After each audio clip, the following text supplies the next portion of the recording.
I'm in Forest Grove Cemetery again, and I'm looking for the burial place for Selden Connor. He's Maine's 35th governor. He was governor between 1876 and 1879, and he's buried near near a hill. And there's steps near where he's buried, and so that's why I'm starting at the top. It's better to start at the top of the hill than the bottom of the hill. That's just my philosophy, I guess. And so I'm at the top part of Forest Grove Cemetery, and because I'm at the top part, I can see some stairs from here, and I know that he's buried near stairs. I see there's stairs down in this area and over here, and there's some stairs over here too. He was Maine's 35th governor between 1876 and 1879, and while he didn't leave a huge legacy in Maine politics, he did have a major impact for the Union in the Civil War. And so also for Maine, he was a huge proponent of a free public school system, and also he was an opponent of the spoils system, which was a big deal when he was alive and before he was alive. When a president comes in, when Selden was alive, when a president would come into office, he would wipe out every employee of the government that didn't represent his views and replace them with people who did. So Selden was not a fan of the spoils system, and he was a big fan of the civil service. Selden Connor was born and raised in Maine and had a major influence in the Civil War for the nation, not just for Maine, but for the whole country. He was a Brigadier General before he was 25 years old. Oh, here it is. Here it is. Here's the stairs that I was walking toward. I thought maybe he'd be over there, but here he is right here. Selden Connor. Right here. Can you see it? I'll get a close up in a second. Mabel, Nettie, HWBC, and I don't know what this says over here, but there's 1, 2, 3, 4 headstones in front of his. He doesn't have a really large monument. The legacy that he left for Maine, which is important for you to know, I only have a couple things to know about him, specifically from his political years, because he didn't have too many of those compared to the others who made their lifelong ambition was to, become governor, and so they worked their way up the ranks, or to become a senator, so they worked their way up the ranks. Selden wasn't necessarily one of these guys. He was probably put into office because of his popularity for what he did during the war. So you can see he doesn't really have like a grand monument or even like a obelisk or anything. But he's important enough for me to spend some time on. And I'm going to do that. Probably not here though, because the airport is usually really busy this time of day. And right when I get into the thick of what I'm talking about, and a plane flies overhead. So I'm planning on doing, yeah, here it comes. There goes a plane. So I'm going to do the bulk of this video at home where it's quieter.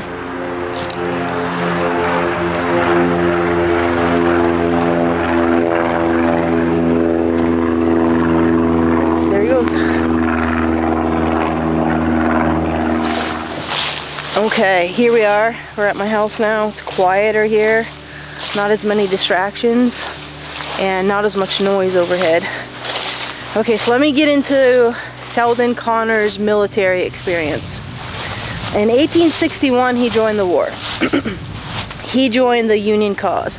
I want to make it clear that I clarify why he joined the war. Selden Connor did not join the war effort on behalf of black slaves. I know that there's this kind of romantic understanding that people went to war to free slaves. Not everybody went to war to free slaves, and the Northeast, the North, they weren't as cohesive as we might have been taught, in certain history classes that we took. There was a lot of dissent about why the Union was going to war with the Confederacy. Okay, so he was one of these guys who did not have grand notions of dying for black people he never met. That's not why he went to war. Selden Connor was a Union soldier who was very determined to keep the Union together. That's why he went to war. His sentiments were, the United States is stronger when it's together and weaker when it's separated, and these states that have separated, they don't have the right to do that. They need to be brought back into the Union. That was his directive. That was his mission. So he joined the war effort in 1861 with the 1st Regiment of Vermont Volunteers, and he was involved in a battle called the Battle of Big Bethel, and I believe that was in Virginia. In 1862, by the time 1862 had rolled around, he was back in Maine, and he had been promoted to major and also to lieutenant colonel. When he was promoted to lieutenant colonel, he was put in charge of the 7th Maine Regiment. He took the 7th Maine Regiment and he went back to Virginia and participated in what's known as the Peninsula Campaign. The Peninsula Campaign was essentially an attack on Virginia's eastern front, multiple attacks in multiple areas, in a push toward Richmond, because Richmond was the Confederacy capital. So of course they were going to go and try to take the capital down. This campaign was not what I would consider, not what anyone would consider to be successful, and eventually it was laid to rest and they moved on to other things. But he kind of earned some stars there. So that's 1862. After the Peninsula Campaign kind of fizzled and popped, he took his men to north and wound up in the Battle of Fredericksburg. He was wounded in the Battle of Fredericksburg, but not so bad that he had to leave the front, and not so bad that he had to leave the field, his duties. He stayed and continued to lead his men. In 1863, so Fredericksburg was in the winter of 1862. In the summer of 1863, he wound up in Gettysburg. The Gettysburg battle happened in July, and I don't know if you've ever been to Gettysburg in July. It's really hot, and that year was no exception. He was told he was in charge of the 7th Maine Regiment, and he was traveling with the 5th and the 6th regiments also. So 5th, 6th, and 7th regiments were all traveling together. They were told that they needed to hoof it from where they were, 36 miles away, to the front, wherever they were supposed to meet the people that they were supposed to be fighting with needed them immediately. And so I don't know if they ran, I don't know how they got there, but they didn't have horses. They walked, or they really hustled from the point that they were at to Gettysburg. And the reason why I'm spending a lot of time saying this is because men died on the way. They died of dehydration. They died of heat stroke, or sunstroke. Okay, men were passing out all over the place. They just pick them up and carry them as best they could, and some men died.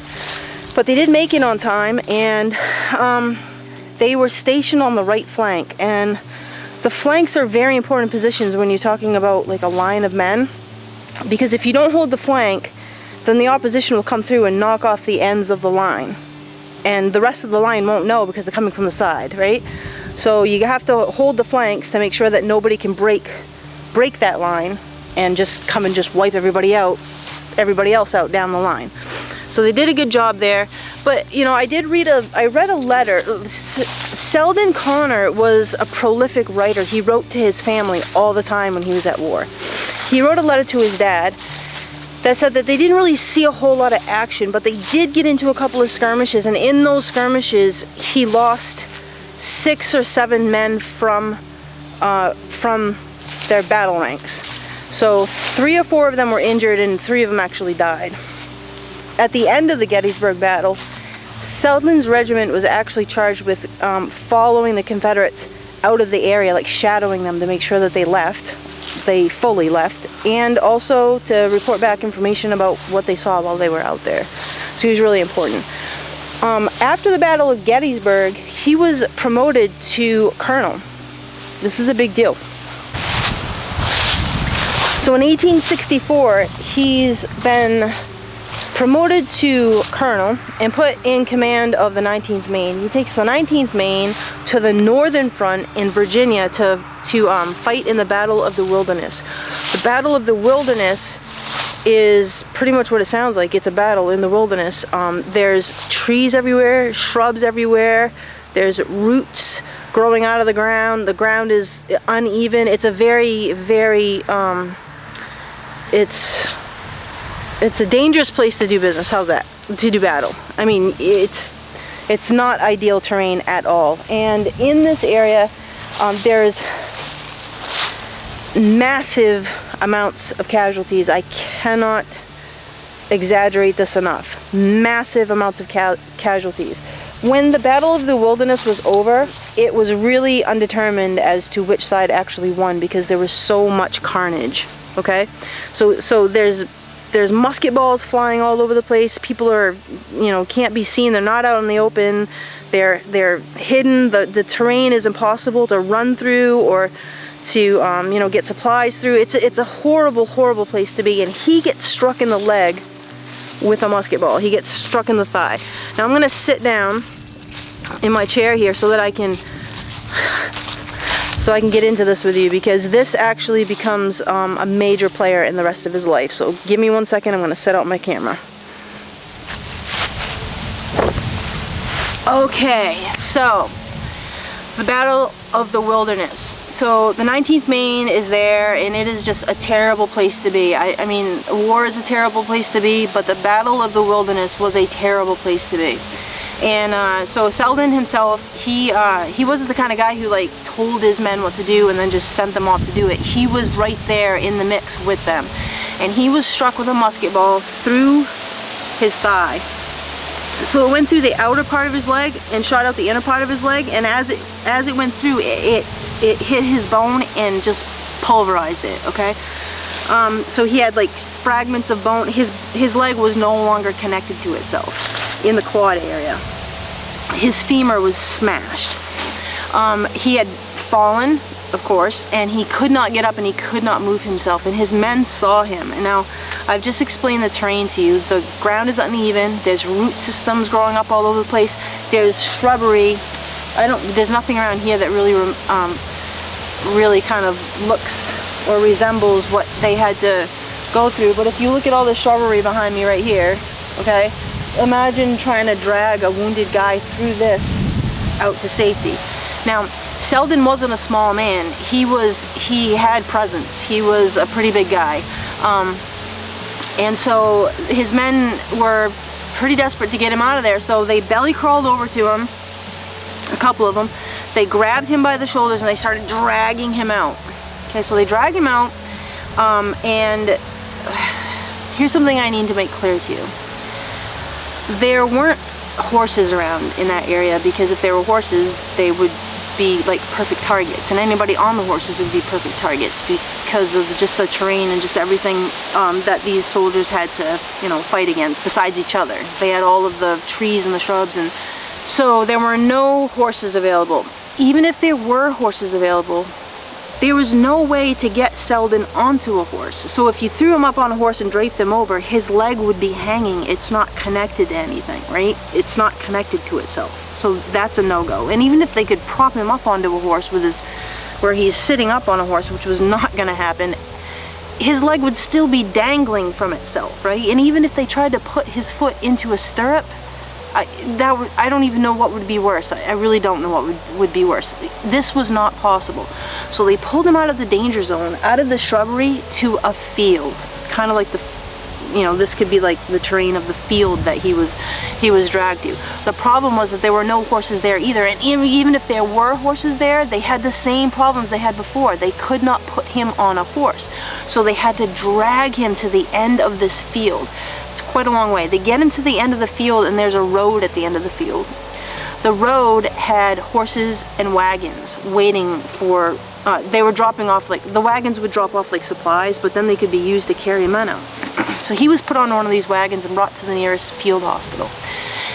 Right when he got to the field hospital, the surgeons there did surgery, and the very first thing they did was they took out 3 chunks of his femur bone. So his leg is never gonna never going to be the same again, ever. I mean, let's think about when this is. This is 1864, okay? So his life is completely altered from this point on. That's the best they can do, is emergency surgery right there on the battlefield, and this is not ideal at all. But as soon as they can, they ship him off to the nearest hospital. The nearest hospital is in Fredericksburg. The hospital in Fredericksburg is not equipped for what injuries are coming into it. This hospital was not built to be a war hospital. It's just a community hospital. It's just a little hospital to deal with the local population. Yet right now it is filled with soldiers who have been, you know, had their bones shot off in the battle that's going on nearby. Okay, so it's not a great place to be, but it's the best that they can offer him at the time. So when he gets there, they don't have the ability to fix what's wrong with his leg. So the best they can do is put a tourniquet. So they put a tourniquet on his leg, right? And then they realize that they have to elevate it. But they don't have the medical tools to do this with. So the best they can do is they send somebody off to find something to elevate this guy's leg, and they come back with 2 bread boxes, and they stack the bread boxes on top of each other, and then they prop his leg against it. They made another decision, which was to leave the wound completely open to the air. I don't really know the ins and outs of how bullet wounds are dealt with. I don't know if that's the way they do it nowadays. It doesn't seem smart to me, especially given the environment that he's in at the time, but this is how they did it. So they left the wound open, so it's maybe so it can drain or something. I don't know, but he's got a hole on this side, a hole on that side. He's missing pieces of his leg on the inside and a whole bunch of muscle and tissue, right? So they have had to scrape all that out of there. And now his leg is like propped up and it's not moving because they don't have any way to put the bones together again or what, I don't know. But anyway, his leg doesn't move. They just leave it there. And he's there for an extended period of time, like, I don't know, like a week or 2, maybe longer. They don't have a way to deal with it and they have nowhere else to send him. So they just leave him in that position. So you can imagine what happened.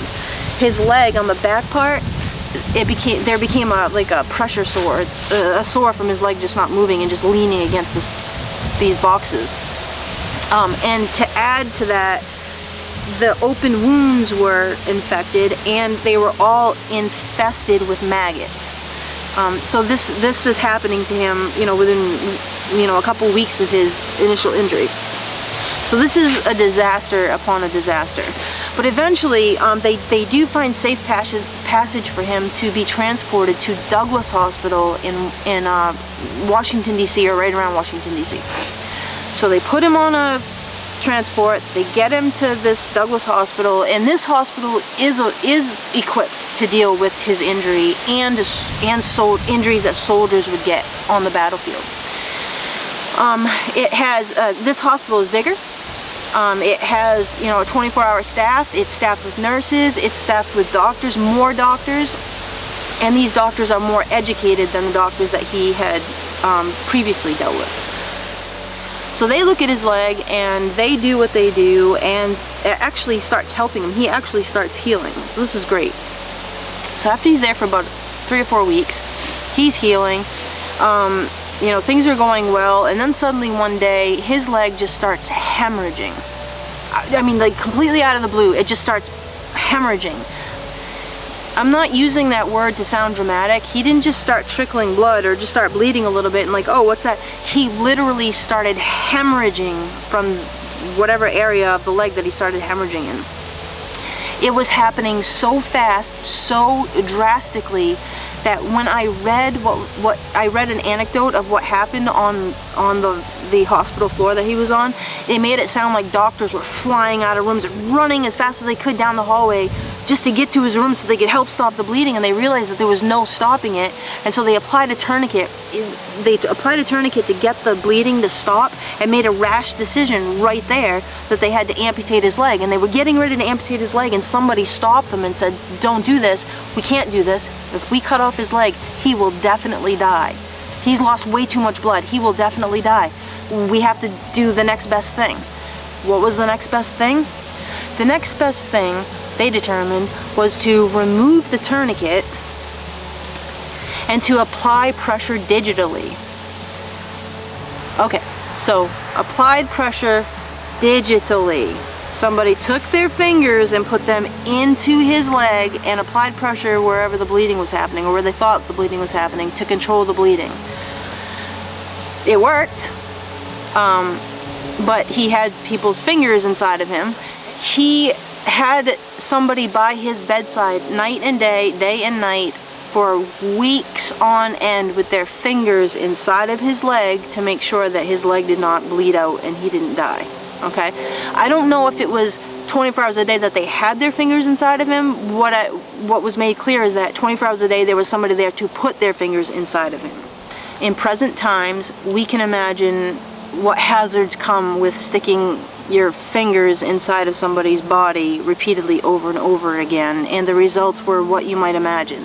His leg got so infected, it ballooned out, it swelled out, it ballooned out, and the doctors expected that, well, there's blood clots in there, and eventually the blood clots will dislodge and blood will start flowing again because he's in a healing state. This didn't happen they were really concerned because it was not happening. These blood clots were not dislodging. One day they did start to dislodge, and when they dislodged, one of them dislodged, or maybe two, I don't know how many, but whatever it was, they expected blood to start pouring out of his leg at that point, and blood did not come out. Pus just started streaming out of his leg. Large amounts of just pus. So this infection was deep, and it was really nasty. So anyway, he starts to heal from this whole debacle, and after a short period of time of this draining and addressing this draining, he happened to mention to his nurses and his doctors repeatedly over the course of, I don't know, a fairly short period of time, that he thought something was the way his leg was propped up. He thought something was between his leg and the prop, and it was poking him in the leg. And he kept asking them, can you please look? Can you please look and move that? Because it's like poking. He was like, it's poking me in the leg, and I can't get it. It's bothering me. And every time somebody would look, they wouldn't see anything. So one of his doctors finally was like, all right, this guy keeps complaining about something that's rubbing on his leg. He starts to feel Selden's actual leg, and he feels a bump. So he does a little surgery, cuts open his leg, reaches in there, and pulls out this piece of lead. He pulls off a piece of lead that was probably like a layer on a musket ball. And what was thought to have happened is that the musket ball, it slammed into his leg, shattered his leg, and then maybe a piece of the bone that it bounced off ripped off or sheared off, in just an outer layer of the musket ball as the ball left his leg. So it left this piece of lead inside of him. So let's recap. He's had a hole blown through the outside and the inside of his leg. He's had a huge, any section of your femur bone that goes missing is big, but his was exceptionally large. So he's got a giant missing piece of his bone in there. He's had this infection, this raging infection, and he's got a piece of lead that's been sitting in there this whole time. So this was just a nightmare scenario. But he's healthy enough to live through it. And he does start healing after they remove that piece of lead. So he heals over this period of time to the point where his doctors say that his leg is coming together, it is fusing together, and he may be able to walk on it soon, but he's gonna need help. So they build him a splint, okay? They build him a splint, and like I said, he's not a small man.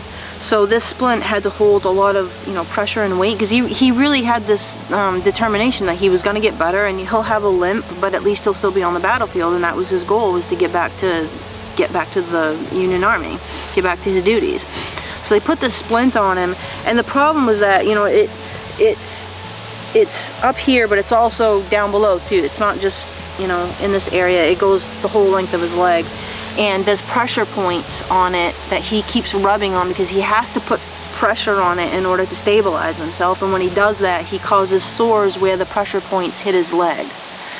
But he's so determined that he does not let those sores stop him. And eventually some of those sores actually turn into ulcers, like ulcers on his legs. And his doctor, they became so concerning, his doctors told him, this is not going to work for you anymore, and you can't use this anymore. So he couldn't use the splint anymore. But shortly thereafter, he got permission to heal the rest of the way at his father's house in Fairfield, Maine. So the government, the army, transported him to Maine, and he arrived at his dad's for, you know, the final bit of his healing. And a week after he got there, he came down with, he had contracted dysentery. This was, he lost more than half of his body weight in 1 week. He couldn't eat anything, he couldn't drink anything, he couldn't even, his body wouldn't even let him hold in water. This was, I mean, think about all the things that has happened to this guy since the Battle of the Wilderness, which was only a few months earlier, right?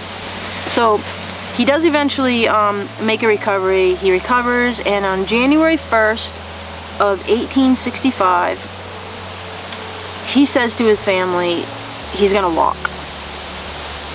So he stands up, and he does, he walks. He limps, but he walks. And this actually worked for him. He walked for I don't know, a few months before he had a fall. When he fell this next time, he broke his leg. He broke it in the same spot that he had been shot, that he had had the injury. And this was more trauma probably than, I don't know. I don't know if it's more trauma than when he got shot, but this time he was relegated to being housebound for 2 straight years. And almost all of that time he was bedbound because of the pain. He could not walk on his leg. By this time, he had been promoted to Brigadier General. He had been promoted to Brigadier General right before his injury in the Battle of the Wilderness, but he didn't know it. The word hadn't gotten to him yet, and then he was injured, so he was already a Brigadier General. But this injury, the 2 years of being out of service and not being able to, you know, to get back to his duties, and he would never be able to anyway. He was actually mustered out of the service in 1866. Okay, so I have a couple of war stories that I think that you might find interesting, a couple anecdotes. I'm sure that he had a lot of near-death experiences during his battles, but here are a few stories that I'd like to share with you. The first is that he almost died with his regiment as they were walking in Confederate territory. They did not know this, but the area that they were walking in was laid with mines. The Confederate Army had laid mines all over the place, and they figured this out when one of the men in the regiment, who was standing kind of near Selden, stepped on one. The entire mine didn't blow, the percussion cap only blew, but that's how they realized that they were in a minefield. They did not know until this guy stepped on this mine. The second time that he almost died, he and his men were walking. I don't really know where they were walking, if they were in Confederate territory or not, but Confederates were around and they didn't know. So they're walking, and it sounded like they were walking they weren't walking in a straight line. He was talking to men behind him, beside him, in front of him, you know. And as they're walking, suddenly fire, like gunfire starts, you know, it just starts from in front of them toward them, and the man who was standing directly in front of him got shot in the head and dropped right in front of him. He wrote home to his sister, I believe, that he heard musket balls flying, whizzing right by his head, right past his head before he could dive for cover. So they were trying to shoot him. They were trying to shoot him directly, and they hit the guy right in front of him. Another anecdote that you might find interesting is that Selden Connor was a master beanhole bean maker. People couldn't wait to get to their camp because Selden would dig a hole and make beans for everybody, and everybody loved it. I have his recipe someplace, but I just thought that was interesting. Like, they really liked being at the encampment with Selden. Okay, so now on to Selden Connor's actual political life. 1866, he injured his leg, and he was mustered out of the service because of that injury. So his military career was over. It took him 2 years to recover, and by the time he had recovered, Joshua Chamberlain was governor. He was governor of Maine. So when Selden was ready to get back to work, Joshua Chamberlain had a job for him. He actually put him into the position of Assessor of Internal Revenue. He held this position from 1868 to 1874. In 1874, he was put in the position of collector for the Augusta District. This is also a political position. He held that position for 1 year till 1875, when he accepted the Republican nomination to run for governor, which he won in 1876. And he held, actually he won his election, and he won 2 re-elections, and he was very popular. But in 1876, one of the most important things that he did was his first year as governor. He actually sent James G. Blaine to Washington, D.C. to fill an empty Senate seat that was left by Lot Myrick Morrill, who had been tapped by President Grant to be his Secretary of Treasury. So it left an empty seat, and Selden got to fill it, and he filled it with James G. Blaine. And James G. Blaine went on to be Secretary of State. It's a really big position. So that was important. So he went from these 2 positions to governor, and then in 1882, he was appointed by President Arthur to U.S. pension agent, and he held that position until 1886. And then he was also put in that position again in 1897 by President McKinley. But in 1893, here in Maine, he was named Maine's 23rd Adjutant General, and that general is in control or command of the Maine militia, like the Maine National Guard. They're the general for the Maine National Guard, so that's a really big deal. Then in 1897, so that went from 1893 to 1897. And then in 1897, President McKinley asked him to be U.S. pension agent again. So this is essentially a very quick rundown of what Selden Connor did for Maine, and actually for the Union in general, if you think about it, because he really gave his youth to the Civil War and the Union cause in the Civil War. That's Selden Connor. I hope you enjoyed this. I hope I gave you enough information. You definitely look up Selden Connor. He wrote all kinds of letters back to his family all the time. You can read his words. They're fascinating. It's very, it's gripping at times. All right. So that's it for now. Till next time.